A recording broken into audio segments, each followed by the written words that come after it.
Hello, everyone. Welcome to another BAF event. Today's we're very excited to have Jarin Brooms to dive deeper into Polkadot, a project that we have actually not covered yet. So I'm excited to learn more from Jarin. Our moderator for the day is Sebastian Laduca from Carnegie Mellon. Hi, Sebastian. Hello. Oh, thanks, Cam. Yeah, recent haircut. Had to go. It was wild. But a little bit of housekeeping. We are the Blockchain Acceleration Foundation. For those of you who don't know, we're a 501c3 nonprofit dedicated to accelerate blockchain education, adoption, and research. In case you're not a BAF member, you're not very familiar with what we do and who we are, but you want to get involved, I'm dropping some links in the chat. You can become a BAF member for free and join the network, have access to all the opportunities that we have. You can follow us on Twitter or follow our YouTube channel where we post all the events that we run, great content, and we'll also be posting the recording of this session. But without further ado, Sebastian, Jarin, you guys can take it away. I'll see you later.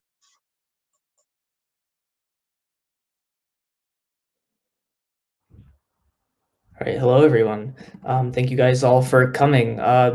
So today we are going to be doing a little bit of a deep dive and learning more specifically what it is. Polkadot's a little complicated, but it's as a state-of-the-art blockchain, they tend to be complicated, and so hopefully we can make sense of all the various terms, like what's substrate, what's a relay chain, what's a parachain, what's a parathread, what's the difference between all of those, and how do they come together into creating the ecosystem that Polkadot is building. And we're very lucky to have a developer from Parity here with us today to explain how this all works and how this all fits together. And so it'll be like and so the structure will be like a 25 to 30-minute presentation followed by on Joran's behalf, kind of answering a lot of these questions, and then followed by a discussion. And please, if at any time anyone in the audience has questions, feel free to put them in the Q&A or in the general chat. Thank you. All right, so I'm going to get started. I'm going to share my screen here.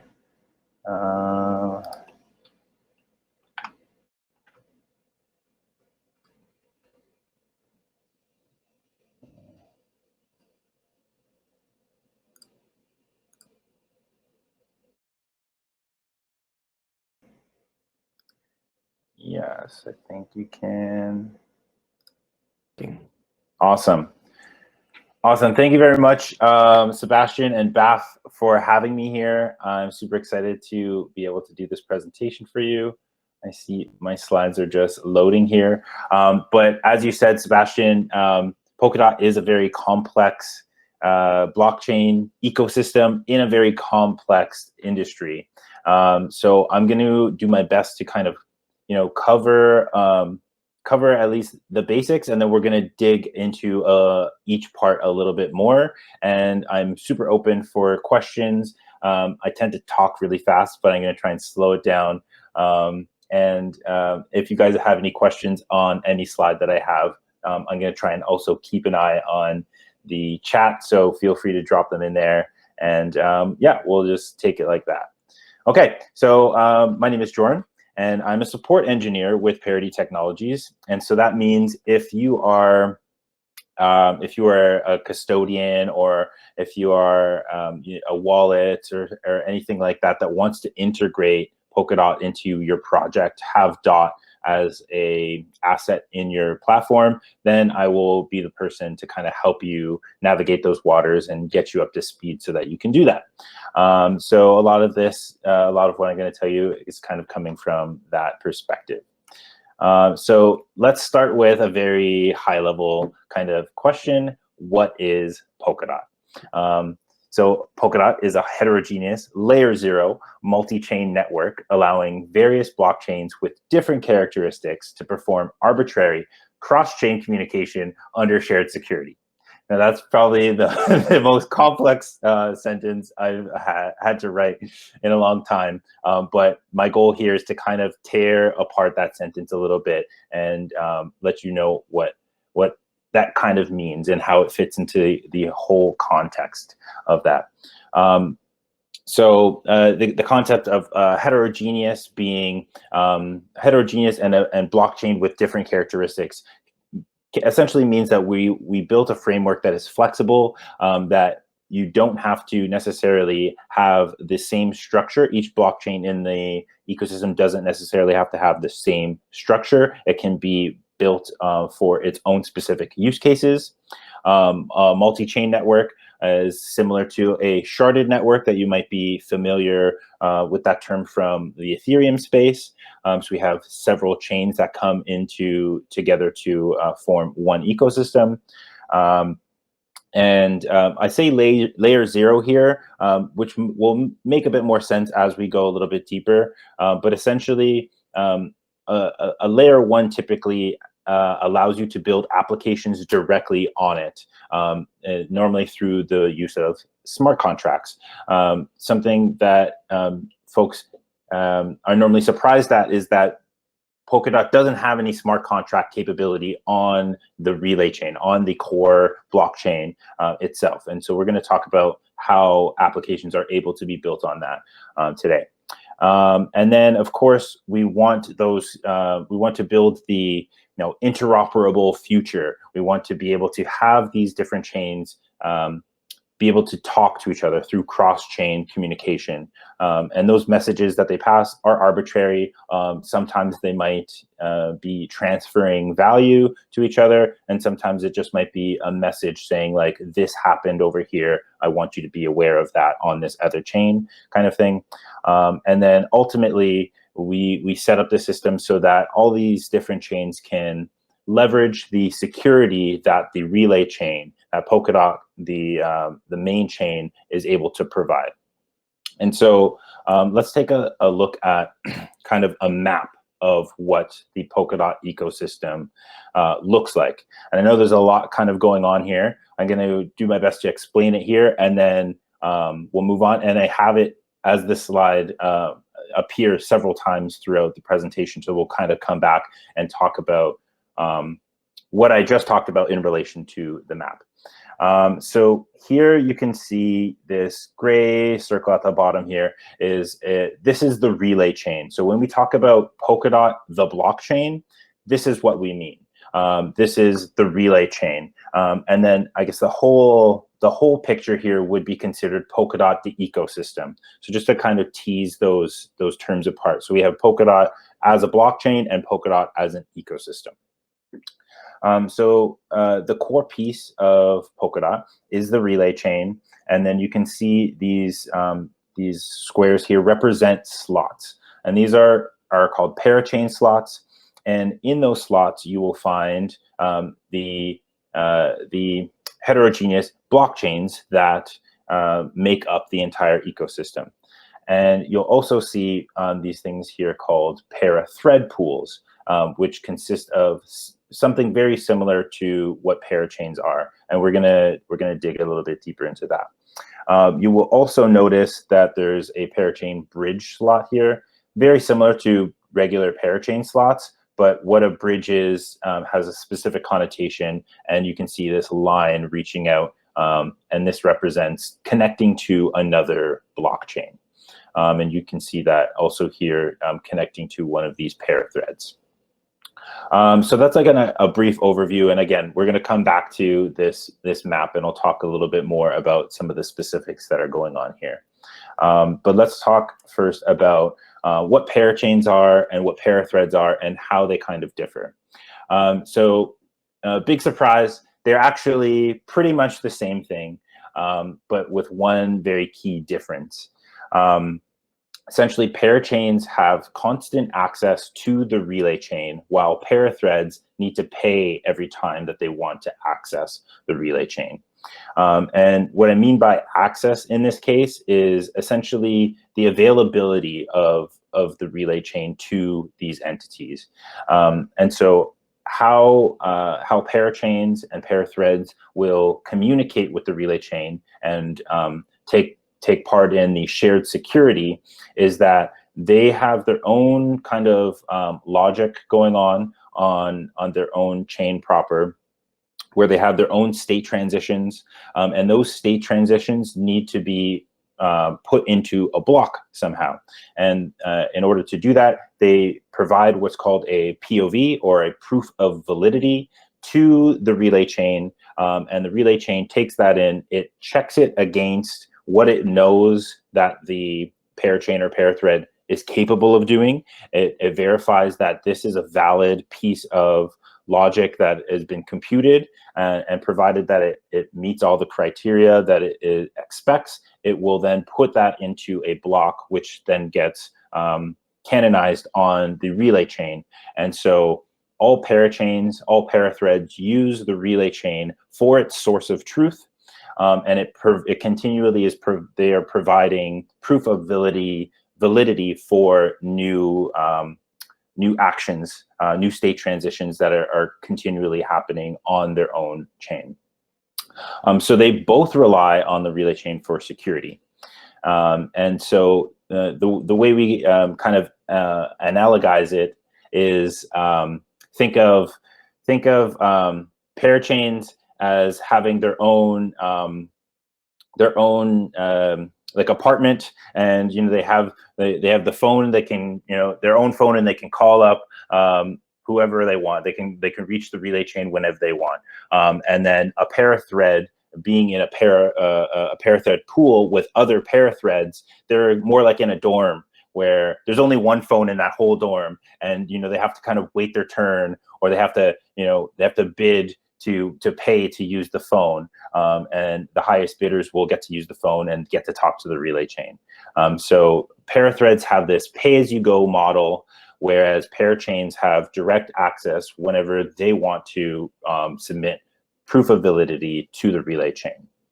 I'm going to take a quick look here at the chat to see if there's any questions so far. I also want to maybe interrupt a little bit to ask Yep. you a clarifying question. So the big idea here is that Polka Dot is an ecosystem for building your own blockchain, where all the parachains do their own thing. They might have different definitions of what a transaction is. They all might have their own currencies, and they don't necessarily all have to be compatible in a certain way. But through the relay chain, and essentially what they do is they use the relay chain as like a layer of trust for those blockchains, so that all of these individual blockchains don't necessarily need to go out and find their own validator set and bootstrap an entire ecosystem from scratch, where instead what they can do is create their own chain that they can optimize for their specific use cases, and all they need to do is put a proof of validity onto the relay chain in whenever they do things, and that kind of provides the trust or verification layer for all of these separate blockchains. And furthermore, there are a limited number of parachains that can exist on the relay chain. Do you know how many that is? Yeah, so in the current model of the relay chain, there are 100 slots available. Okay. And this is just like the first iteration of the relay chain, and we have this concept of nested relay chains, where a parachain can act as a relay chain in and of itself. So okay. Once the 100 slots on the initial relay chain are kind of filled or getting close to being filled, there could be a secondary relay chain that pops up as a parachain to the initial relay chain, and that can have its own set of parachain slots. So we can continue kind of nesting down and down into more and more relay chains. You can scale up that way. Exactly, yeah. And then if I understand here, the difference between a parachain and a parathread is essentially, in a parachain, you have your own chain, whereas in a parathread, you're essentially just renting out computation as you go for whatever your own purposes. So both of them are their own chains. Okay. The only difference is when they are able to submit proof of validity to the relay chain. Parachains have infinite access. Whenever they determine that they want to submit a proof of validity, they will have validators there ready to accept that proof of validity and package it up and put it into a chain. Whereas Parathreads, they have to decide when they want to submit a proof of validity. Then they have to bid against the other folks, the other chains that are in the pool to say, well, I want to get my proof in first. Well, so would you say that being a parachain is like having a VIP slot, or like having a VIP parking spot to some extent, where it's like there's a limited number of slots if you want full access, but yeah, is there not a limited number of slots for parathreads? Like there can be as many parathreads as there wants to be. So there is some theoretical limit. I mean, and it also depends again on the use case of the project. So a parathread is super useful for when you don't need to be submitting new information all the time and have it secured by the blockchain, right? So you can imagine something like a DeFi protocol where there's many users using it all the time, and they want to secure the value that being transacted and make sure that transactions are continually going through. You probably would want to be a parachain for that, because every 6 seconds there's a new block being created on the relay chain, and you probably want to keep up. You want to probably submit new transactions within that 6-second window all the time.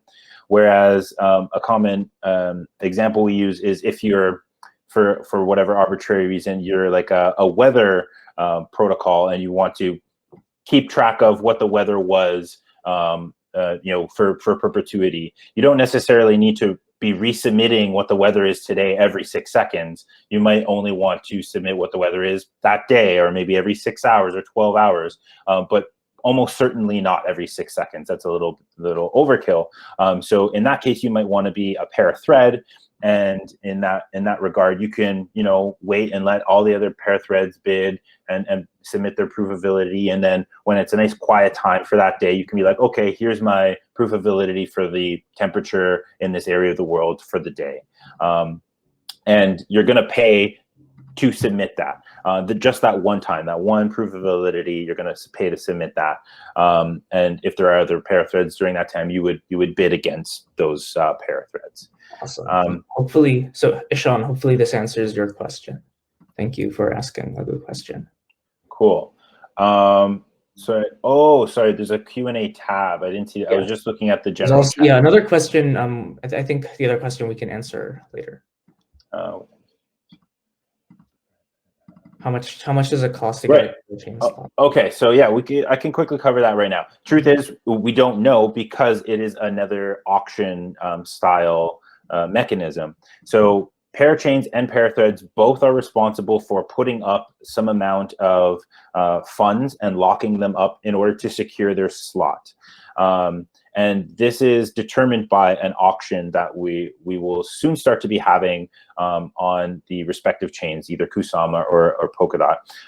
And so it's going to be a function of market demand, depending on how many parachains are vying for a particular slot and how much they are willing to pay, as well as how much they have the ability to pay.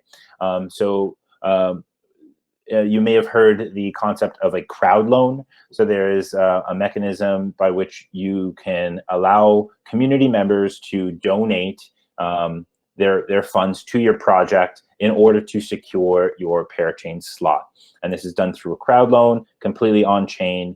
And these are funds that are just locked up in order to control your parachain slot, and they aren't actually able to be spent or accessed at all by the parachain itself. They are held on the relay chain to hold the slot. Once the slot expires, they're auctioned off in 6-month batches. So once the lease expires, then those funds are released and they go back to those that donated them. Thank you. And Ishan asked another good follow-up question. So most of the chains that we're familiar with, like Ethereum and Avalanche, would be parachains. Well, I think there's actually a difference in mindset in how people build Yes. applications on Parity Yeah. versus, or on Polkadot versus on these other chains. And I think that's what we're going to go into once we talk about Substrate. So stay tuned. Or, yeah. So if I think I understand your question, so yeah, there is going to be a difference between those, and I'm going to talk about them right now. So just to go back to that map that we talked about again, so this is the Parathread Pool, and these are individual Parathreads inside that pool. These guys are all living in the same dorm, so to speak, and they're trying to use the same phone. And then these are the validators that belong to the relay chain, and they're waiting there for proof of validity from these Parathreads to be submitted to them. They're going to validate that they adhere to the logic that they are aware that these parachains can they adhere to, and then those get submitted to the relay chain, get put into a block, and then they get canonized through the grandpa mechanism, which we're going to talk about a little bit later. And then this is an example here of a parachain, and this has its own logic separate from all of these other different parachains, and it has its own validator set that are chosen through a VRF mechanism and get shifted periodically.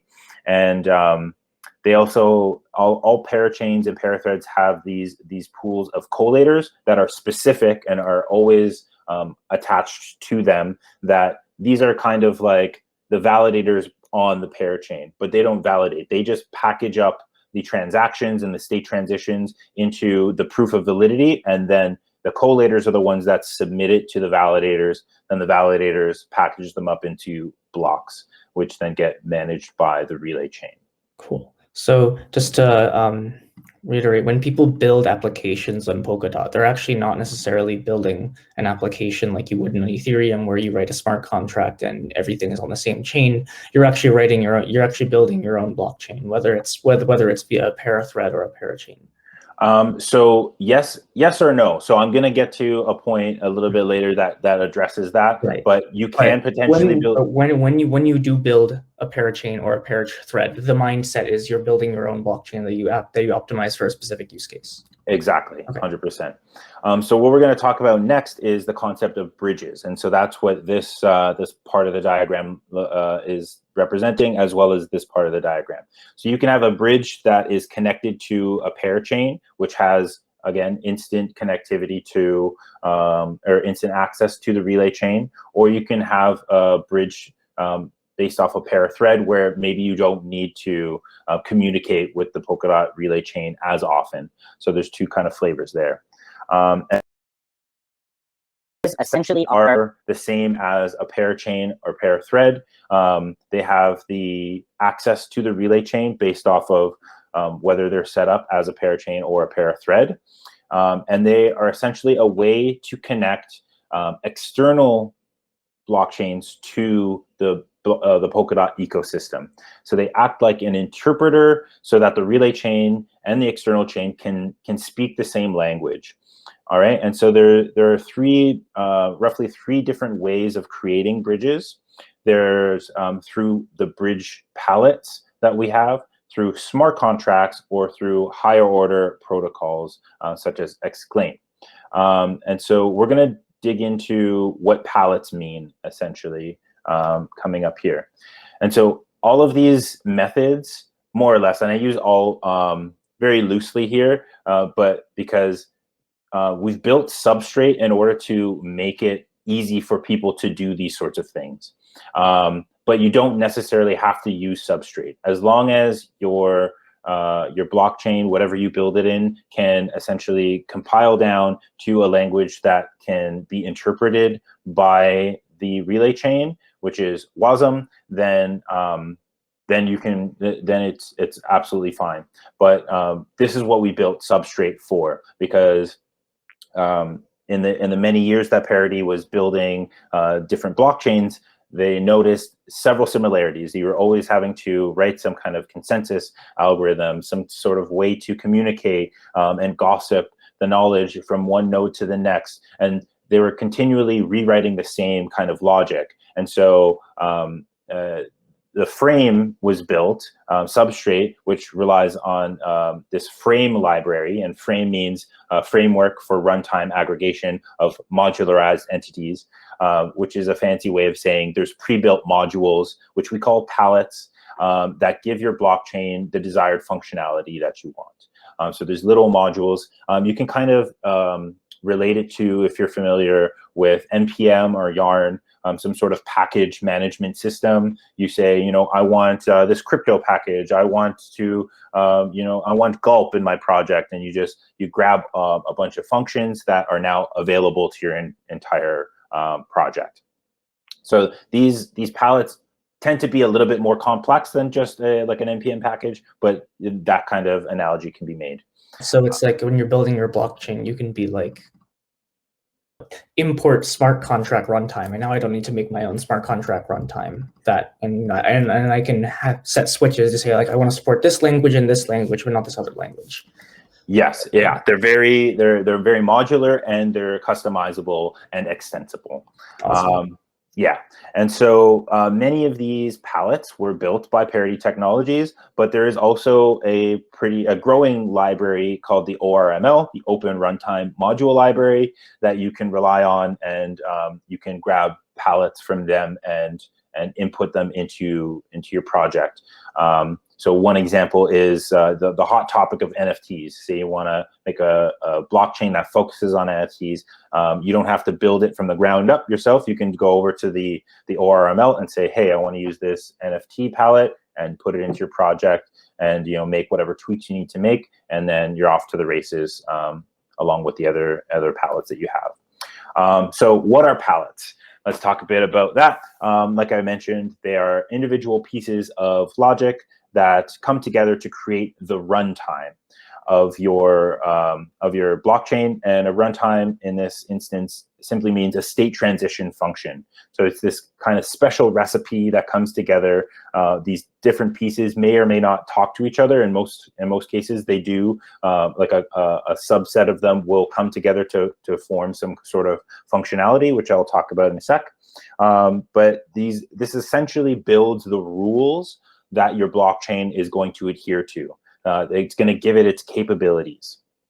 Okay, so in this diagram here is just a limited section of what different palettes exist. There's tons more, and these are just taken from the Parity library. Again, I mentioned there's the ORML, so you can check all of those out.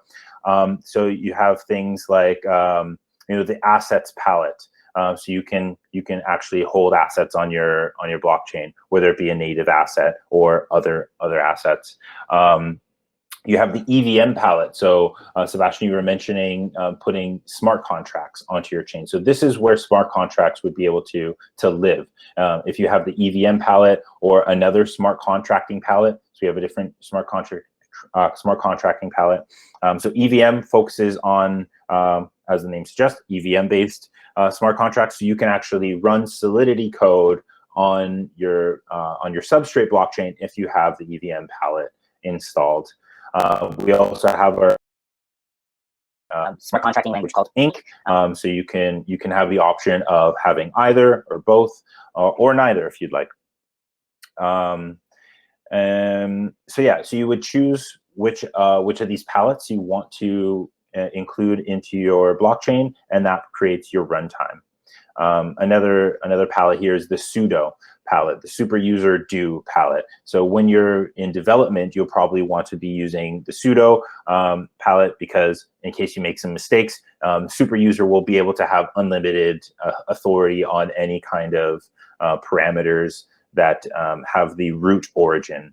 And so we have any kind of function call that you have in your runtime will inherently get the origin of that call, and you can set the origin to be this root origin as determined by the pseudo, and give that origin specific powers or specific capabilities over everything. Whereas once you go into production and you want to have a more decentralized, more trustless aspect to your blockchain, you can remove the pseudo palette and then it's only those with actual authority to do the thing, like perform a transfer. Only the person who owns that account can submit that transfer method.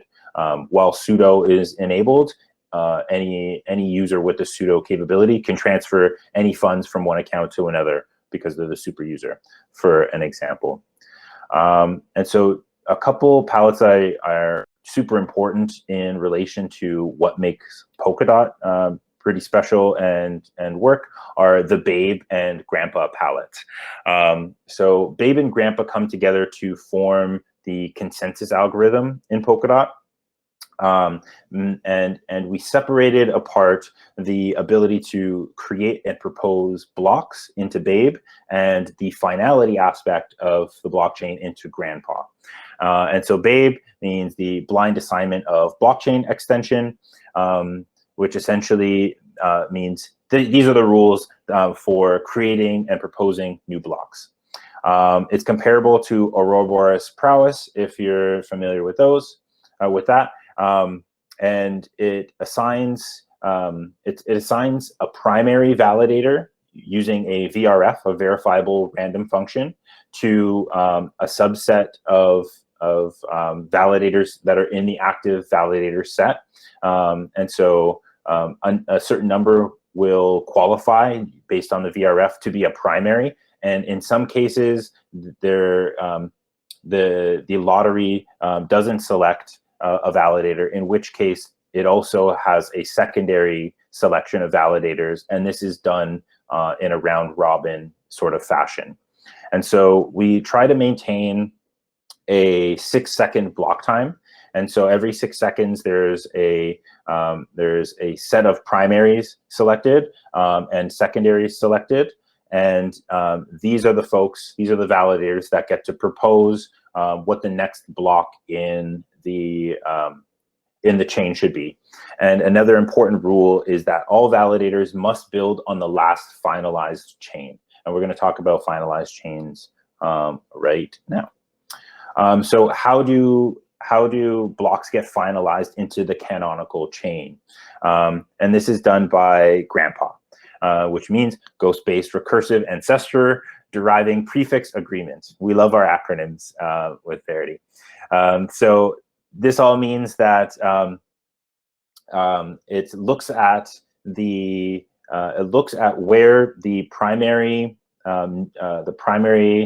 validators have placed their blocks, and it finalizes chains as opposed to individual blocks. So this allows us to be more scalable, where we don't have to finalize one block at a time, but rather in as the network latency kind of takes its play, and different nodes view different blocks, different chains as finalized, and make their votes based on what they think is the most finalized chain, and whether or not they're primary or secondary validators. Grandpa is able to see, and once a set of blocks has received 2/3 of the nodes building on it, then it will determine that chain, that section of the chain, to be finalized. And so that's a primary reason why we need to have a limited number of validators in the active set. And at time of recording right now, it's 297, but this number has been increasing as the network grows, and it's done through a governance vote, which we're going to talk about governance in a bit. So I know that it's a tough thing to kind of conceptualize, so I have a diagram here of how it kind of all works. And so imagine roughly that these blocks are being produced in 6-second intervals. These black blocks here are already considered finalized by Grandpa. 2/3 of the nodes in the network all agreed that this was a common route up into this point, and these yellow blocks here have not yet been finalized, but are being proposed by nodes in the network. And so you see some of these blocks here have 2s in them. That means that they were chosen as secondary validators in the Babe protocol, and the blocks with 1s in them were determined to be primary validators using the verifiable random function in the Babe protocol. And so these are the blocks that they're proposing. And so Grandpa is going to come along and look at all of these different votes, essentially, all these different blocks that they're producing, and determine what is the finalized chain. And so it looks here and it says, okay, there were 4 secondaries and 1 primary. So this is this chain was built on the last finalized block, which was here, but it doesn't have the most primaries on it. And then it looks at this chain. It's got 1 and 2 2s and 1, and it was also built on the last finalized chain, but again does not have the most primaries on it. Then it looks at this one over here, and notice it, even though that this is a longer chain. So in other consensus protocols, it goes by only the longest chain. Even though this is the longest chain, it notices it's not built on the most finalized block, which is this one here. So this chain would get scrapped. And then it sees here, okay, there's 3 primaries, and they're all voting, saying this is the most finalized block, and it has the most primaries on it. So these 3 blocks can instantly be finalized. And so it doesn't need to go 1 block at a time. It says this is the most, the strongest chain because the most primaries, and it is the not technically the longest, but it has the most weight to it because the primaries have voted on it. And so this section would be finalized, and then consensus would continue after that with, presumably in the time that that Grandpa took to figure this out, there'll be several other blocks built off of this and potentially other chains, but it would only canonize what will be built off of this block here. Let me take a quick look here to see if there's any questions about that.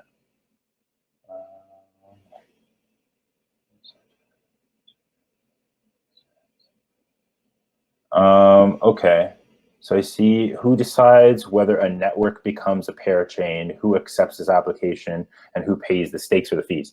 So that is, it's a decentralized system. So if you want to be a parachain, then you make the parachain, and then you say, hey, I want to be a parachain, and then it's up to you to come up with the funds in order to lease your slot. How you come up with those funds is kind of up to you, and we're going to talk about different mechanisms for that. We talked about the crowd loan mechanism, and it's you guarantee your slot through an auction process. So you're going to be bidding against other parachains, and if you outbid them when the auction ends, then you've determined yourself to be a parachain and you've secured it yourself. So it's nobody giving you approval. It's more or less if you have the funds, and if you don't have the funds personally, then the community will loan you their funds in order to guarantee your slot. Awesome. Let's try to move on. Yeah, I know we do have a lot of questions we want to answer, but I think also okay, a little bit about governance. If you can try to be a little bit on the quicker side with this, that'd be awesome. Okay, so I'm going to go back to my fast-speaking ways. I also wanted to talk about democracy, elections, and collectives. These were a couple other palettes that we have in the frame library. Democracy allows you to vote on different referenda that are put up. Elections allows you to elect certain people that belong to collectives, and collectives can be formed around based on their expertise based on certain aspects of the chain. So in Polkadot, we have the council, which are elected representatives, and we also have the technical committee, which are people that have shown to be quite knowledgeable about the inner workings of Polkadot, and thus should have a little bit more say on what could or potentially be damaging to the network based on technical additions. And these collectives have certain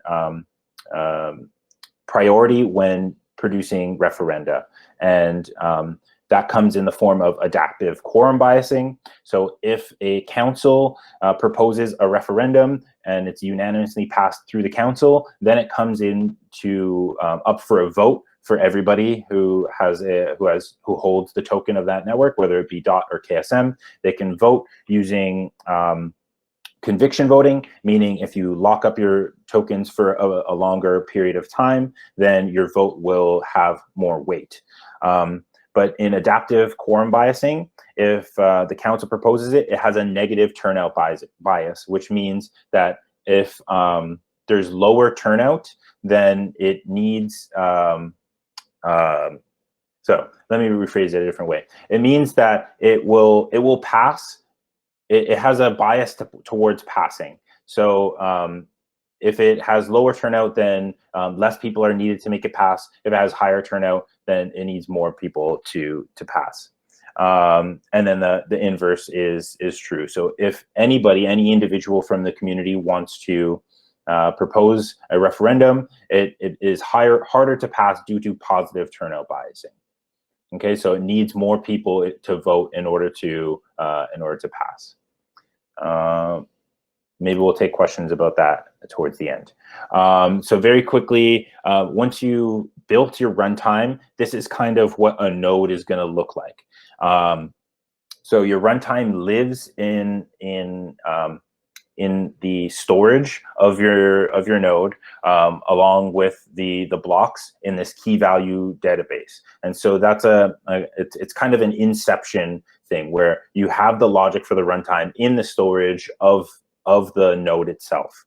And so similarly to other blockchains, we have this ingress of requests from potential users, and a couple pathways that they can take is you can be reaching into the block database to be like, I want to get some information from past blocks, and it'll return that data for you. Or you might want to submit a transaction to the transaction pool, or you might also want to affect the runtime itself, so you can inject new logic into the runtime potentially. All right, so supposing that you sent in a transaction, it's going to then reach into the runtime and say, like, what does this transaction do? So based on the inputs that you're passing in, it's going to say, okay, you want to access the balances palette or the assets palette, and you want to transfer X tokens to Y user. Okay, let's do that. At the same time, it's also going to use the libp2p networking layer to gossip that transaction to the network so that we can come to consensus later on. And that continues out to all the other nodes. So another node's going to receive that and pass it to other nodes. It's going to gossip it. Then we're also going to pass through the consensus layer. We're going to take in other information from other nodes to be like, is this a valid transaction? Can we come to consensus on this? If so, great. We're going to put that into a block, and that's going to become potentially finalized once it reaches Grandpa. And of course, we're going to want to know, we're going to keep track of all of this stuff. So we have this telemetry layer here, which is a way to know what nodes are in the network, what kind of information is passing amongst each other. And then we have this executor kind of thing that seems like it wasn't touched. But what this actually does is, so your runtime all gets compiled into a WASM blob, and that WASM blob also lives in the node, and it's constantly checking whether the runtime that you have natively stored in the node is the latest runtime. And if it's not, if there was a new runtime that has been propagating through the network, then it's going to use that new runtime. So this is where we get into the concept of a forkless upgrade, where through governance, we can create a new runtime, propagate that through the network, and the nodes don't necessarily need to upgrade anything. So we don't get forks.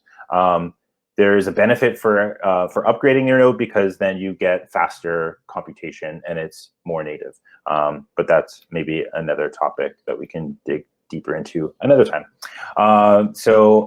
Looking at this another way, you have the runtime being the core of the functionality, and that gets compiled down to WebAssembly, WASM, and it also gets compiled down to native, so you have it running on whatever machine you have, whether it's a Linux, Mac, or a Windows machine. And then you have this consensus layer that uses libp2p to gossip all this information and take in new information and come to consensus.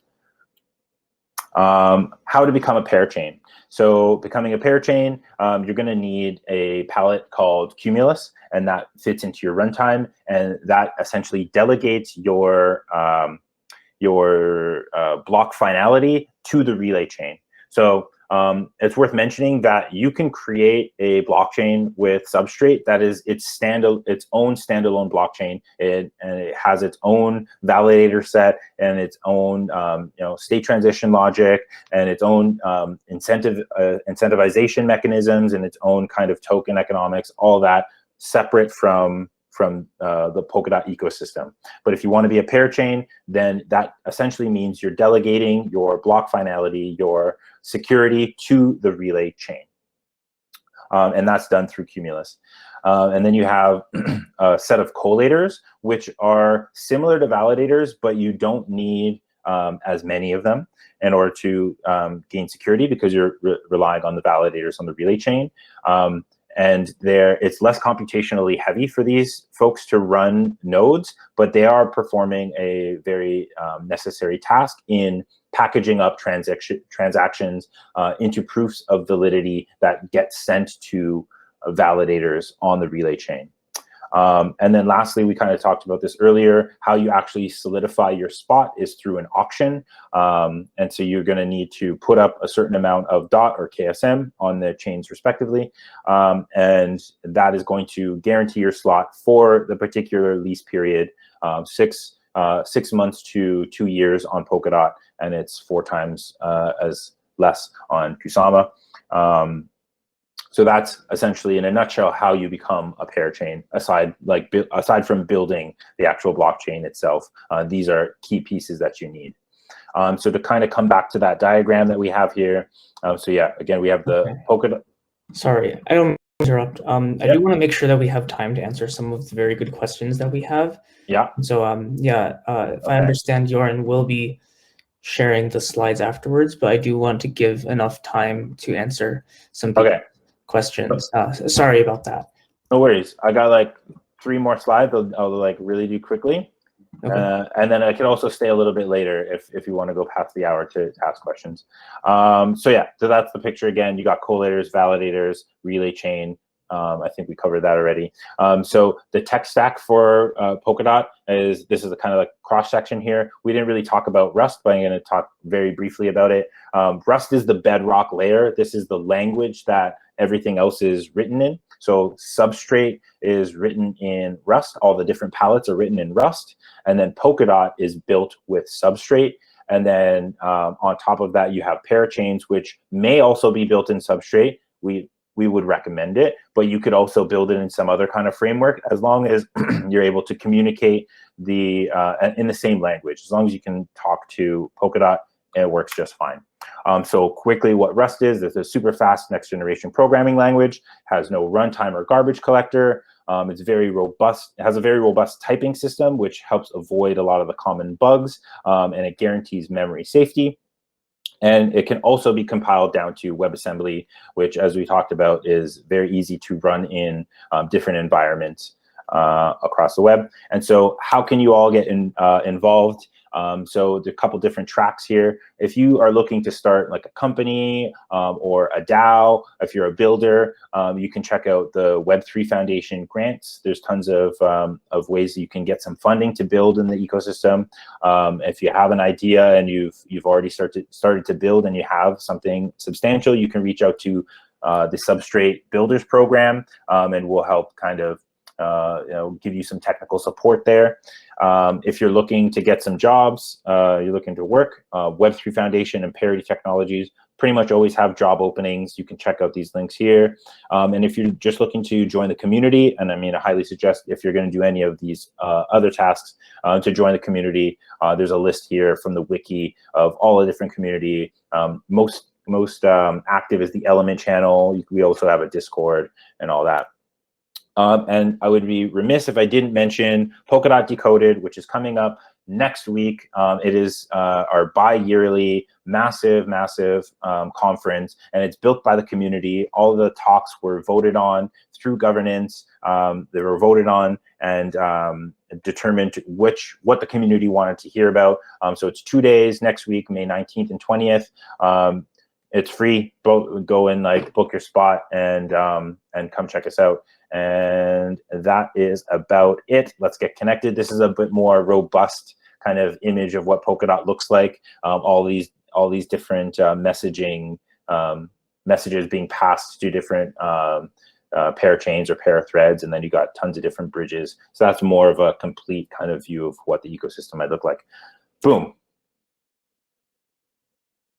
Thank you so much. Yeah, it was great. Let's try to answer some questions that we have. So one of them is maybe more about Substrate specifically. Is Substrate closer to a coding library, or is it a low or no code tool? What language is it compatible with?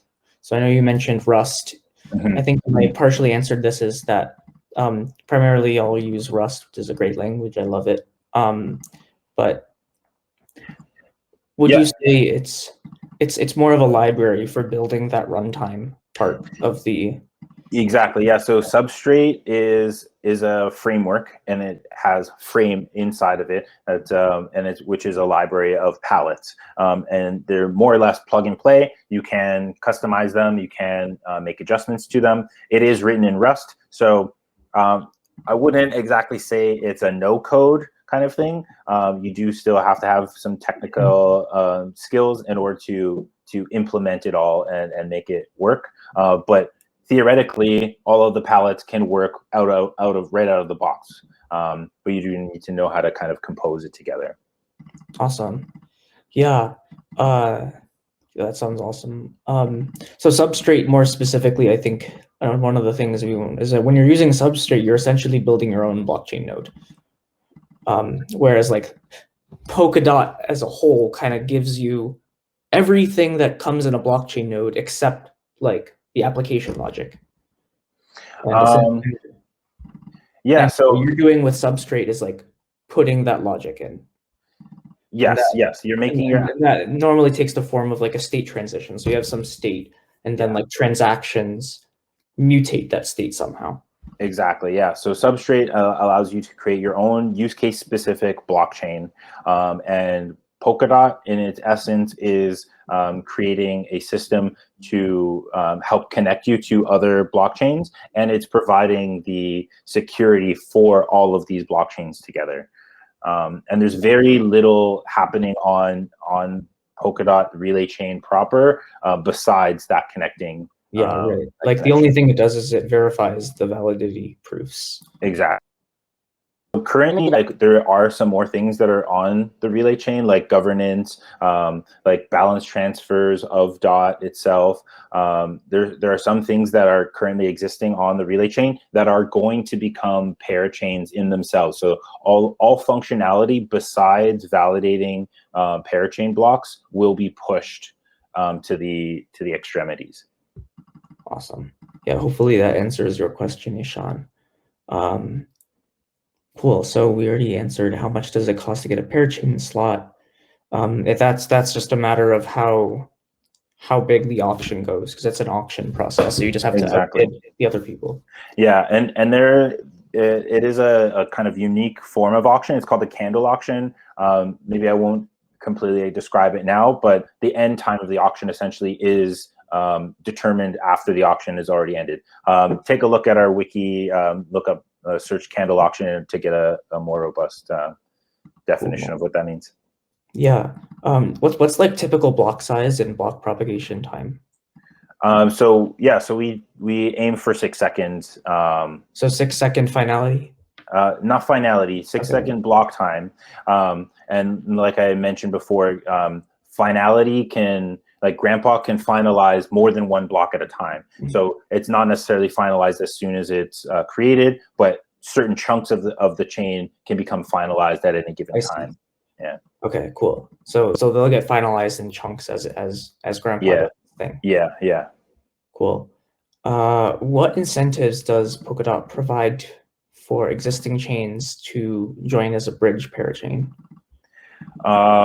What incentives does Polkadot provide? I mean, I think I think the value proposition is the interoperability that Polkadot provides. The fact that you don't need to wrangle up a section of validators, which in most cases are highly technical systems ops kind of people with specialized machinery or expensive machinery in potentially and ideally like industrial grade kind of data centers that are managing like all of these different nodes, all these different servers in order to support the network. So you don't have to do that as a parachain. You can rely on the security there, and the value proposition is you get to take part in the network effects in a very low cost transaction network. Cool. So any existing chain, like for example, like Ethereum, Avalanche, or Solana, would want to create a bridge parachain so that they can essentially use everything that's on Polkadot, and Polkadot can use everything that's on that chain. Exactly. Yeah. And as we know, the network effects, like a network value is exponentially increased the more users, the more nodes are on the network. Cool. Another question from Malka. Smart contract execution is so she asks, what is the smart contract execution in Polkadot? So if I understand correctly, I could take a stab at this from the talk, is that it could be whatever you want. That's really what Polkadot does, is that Polkadot is not a smart contract runtime, not like Ethereum. It's not like, or most other chains where they just give you a smart contract runtime that you build on top of. Polkadot creates a network for you to link together your own blockchain, essentially, without having to find your own set of validators as you're in, just kind of. Yeah. So if you want it to be EVM, go for it. If you want it to be JVM, you find a way to make that secure. Sure, go for it. As long as you can integrate it with Frame, then it should work. Exactly. Yeah. So as I mentioned at the top, like Polkadot is a layer 0. It allows you to build blockchains on top of it, connect those blockchains through the relay chain, and on those blockchains can live smart contracts if the architects of that blockchain wanted to support contracts, and that can come in many different flavors through EVM, through JVM potentially. It's all waiting for a pallet to be built that supports it. And currently we do have an EVM pallet, and currently we have a pallet that supports Inc smart contract language, which is another language a language written in Rust. Cool. Yeah, to further answer your, so Malka says, what is the block size? So I think block size does it vary across parachains, since they're all different blockchains? Yeah, so you can kind of determine that there is a like a limit to the computation that can be performed in a block, and so we have a way of weighting, giving weight to certain operations, and based on that weight, we can determine the gas ahead of time, and as long as we can complete the computation within, like we have 6-second block time, but then you need time to propagate that block, and so basically computation needs to happen within 2 seconds. So as long as like the weight can be managed in that 2 seconds, that's the limit. Cool. Hopefully that answers your question, Malka. So I guess the answer to your question would be, it really depends, because it's not a single blockchain. Mm-hmm. It's we can say, like, or I guess you could like sum it up as Polkadot isn't a layer 1, it's a layer 0. Mm-hmm. Mm-hmm. So it doesn't necessarily propagate its own blocks. It only provides a base layer for linking together your own blockchain. Yeah, well, it does block size. It does propagate its own blocks, which contains information from all of the blockchains. Right. So if we're talking about the relay chain, do we know what like typical block size for the relay chain is? I don't know that off the top of my head, but computation, it's based on the computation capabilities, right? So it needs to be within 2 seconds of computation time. All right, sounds good. Don't know if we have any other questions, but it would be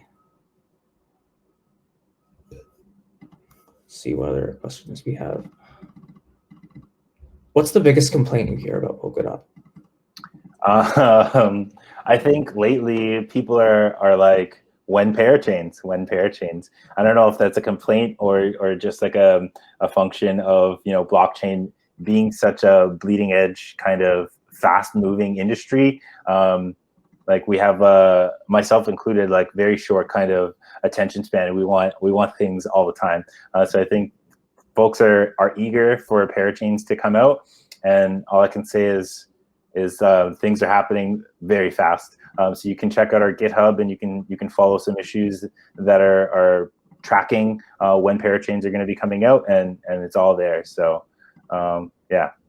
Awesome. Yeah. Thank you so much. Mm-hmm. I think that seems to be it if we want to move to the networking portion. Thank you so much for being here. Sweet. I'm glad I was able to like squeeze it in and speed up at the end and get all my slides in. Yeah, no, sorry about that. No worries. No, it was a good time. That was great. Thanks, Jarin, really. Also, people were asking if you could share the slides. If you have a link, if you want to drop it in the chat, but also like if you want to follow up with us so we can follow up with the community with an email, that'd be awesome. But with that said, thanks, Sebastian, as well for the great emceeing and reading through all the questions. We're going to transition to networking, so stick around. Not sure, Jarin, if you have more time to answer some more questions. Make sure you have your camera and mic on. You can hop on and off different tables and meet new people and talk to Jarin, who so kindly is putting his availability. I see Cameron here. Is there any announcement you want to make? Yes, I do. How did you know? And yeah, thank you, Jordan, by the way. And so one, BAF is hiring.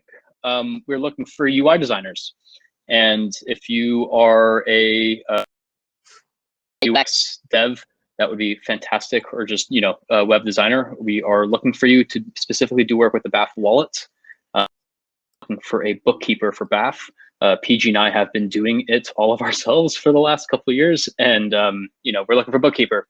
Next thing is, if you're coming to Bitcoin 2021 in Miami, Jordan, any chance you're going to be there? I sadly am not. I should have planned for that, but not this year. Yeah, not a worry in the world. BAF will be there. We'll be hosting meetups. It should be pretty fun. And let me know in Discord if you're going to be attending. We have a and yeah, also reach out if you're looking for jobs. We have a full-time recruiter that helps us place people at jobs. We placed about 15 people in the last year. We're actually killing it on that front. So yeah, let us know if you want. They're looking for jobs. So that's all I wanted to say. But thanks everyone for joining.